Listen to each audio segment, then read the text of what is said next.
Sizin zaten görüp gelmenizi isterim. Allah sizden razı olsun. Biraz da köyün sizden de isteği var. Bizim kanatlarımız zaten mesela bu toprak, ormancı daha gelecekler var. Olası gelecekler değil mi? Allah razı olsun. Çok teşekkür ediyorum. Ben de teşkilatımla birlikte iş evimde olmaktan şeref duyuyorum. İş evini biliyorum. Daha önce çok geldim, gittim. Birçoğumuzla birlikte tanışıyoruz zaten. Biz kardeşiz, hepimiz biriz, beraberiz. Yani bu ayetlerimiz yok. Bizim farklı olarak şöyle bir farkımız var. Bizim siyasetimiz sahadandır. Biz Ankara'da koltuklardan, makamlardan, mevkilerde siyaset yapmıyoruz. Orada bir siyaset üretmiyoruz. Biz siyasetimiz sizinle beraber gelişiyor. Geliyoruz, sahadayız, biliyoruz. Memleketi karşı gezerek var olan sorunları, maddi, manevi, fiziki ne varsa istişaresini yapıyoruz. Bizim en fazla dikkat ettiğimiz husus istişare. Buraya gelmemizin de sebebi o. Hep seninle tanışmak, hep dertleşmek.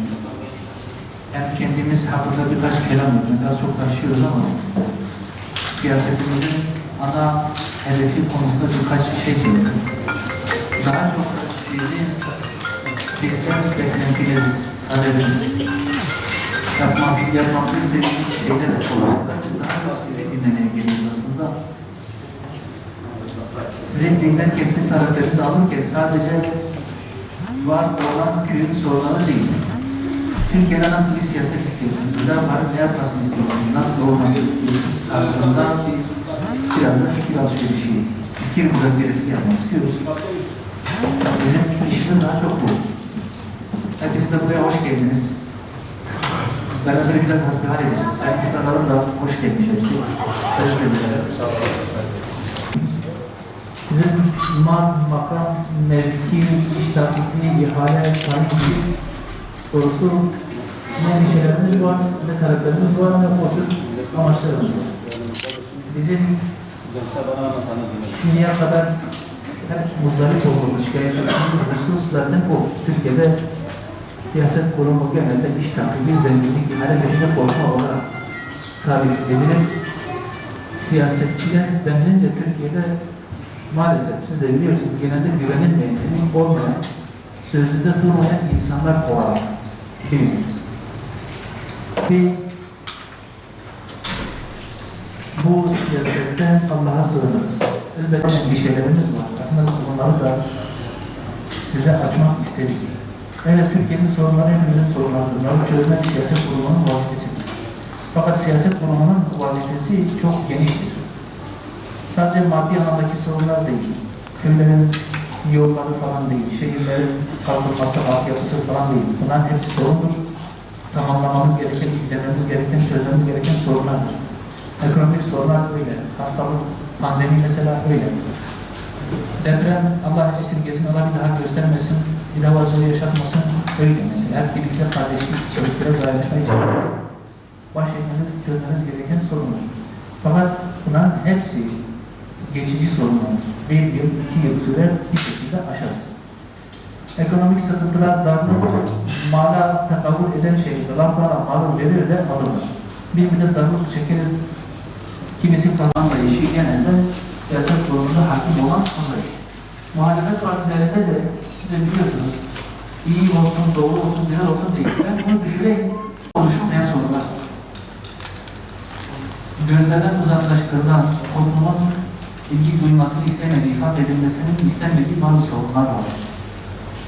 Manevi sorunlar, aile kurumunun çökmesi, gençlerimizin başıboş bir şekilde büyümesi, neslimizin heba olması, geleceğimizin heba olması, Akla evden, ibadet anlayışından, toplumdan uzaklaşması.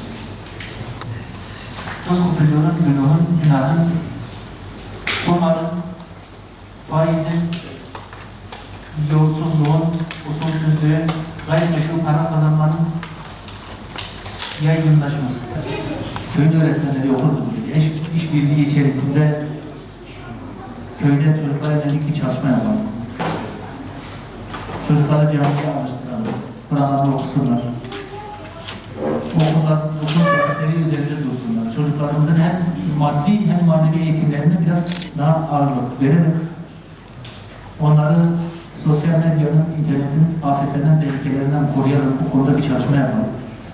Özellikle bütün çocuklarımızın camiye alışması ve Kur'an teslim olması bizim çok öncelik verdiğimiz bir husus. Bu hepimizin geleceği, hepimizin istikbali. Ayrıca olan okul dersleri de çok önemli. Buna ilgili de bir ortak çalışma lazım. Hem muhtar hem öğretmenler hem de imam bir işbirliği içerisinde bir çalışma yapmasını biz sizden istiyoruz. Tamam dedik mi buna sayın? Tamam dedik mi? Milli Eğitim Müdürümüz ve buradadır. O zaman da siyasetçilerden de destek isteyeceğiz. Bu anlamda bu hedefe ulaşmak için. Hem buraya hem aşağı ve yukarı köylerin buraya bağlanması için. Çok güzel. Allah yardımcınız olsun. Tüm elimizden ne gelirse hazırdır inşallah. Bu zamlar, bu hayat pahalılığı, bu bir anda 3-5 gün içerisinde, 10 gün içerisinde tarafın neredeyse %100 değer kaybediniz. Bir devalüasyon aslında. Çok ciddi tepki var, haksızlıktır. Eğer bir sıkıntı varsa, bir kriz varsa bunu hep onlara da söyledim, hep söylüyorum. Şimdi deprem olabilir. Ekonomik sıkıntı genelde depreme bağlılar. Depremin maliyeti 100 milyar dolar oldu diyorlar. Pandemi geldi diyorlar, bilmem seçim geçti diyorlar. Bunların hepsi olabilir. Ekonomik kriz yaşayabiliriz, memleket olarak, ülke olarak darlık yaşamış olabiliriz ama onlara söylediğimiz şu, işin çözümü sadece vatandaşın sırtına binmek değil. Vergileri sadece sabit gelirliğe yüklemek değil. Dolaylı vergileri üzerinden insanlara soymak değil. Eğer bir sıkıntı varsa, bir kriz varsa, bir musibet varsa, evet olabilir. Fakat bunun altından da hep birlikte çıkmamız lazım. Devletin de elini taşın altına koyması lazım. Vatandaşın da elini altına koyması lazım. Zenginlerin, para sahiplerinin de elini taşın altına koyması lazım. Devlet de tasarruf etmelidir, küçülmelidir. Biraz para üretmelidir, kendi harcamalarından kısmalıdır, vatandaş da biraz kısmalıdır. Aynı şekilde zenginler de biraz, yani para sahipleri. Bütün krizlerin kazananı banka sahibidir. Onların kârları faiz kârları her yıl 10, 20, 30, 40 kat artıyor. Bu bir adaletsizliktir, bu bir zulümdür. Sadece vatandaşa yükleniyorsunuz, kendinize yüklenmiyorsunuz. Şimdi bizim derdimiz yapmak, onarmak Allah'ın izniyle.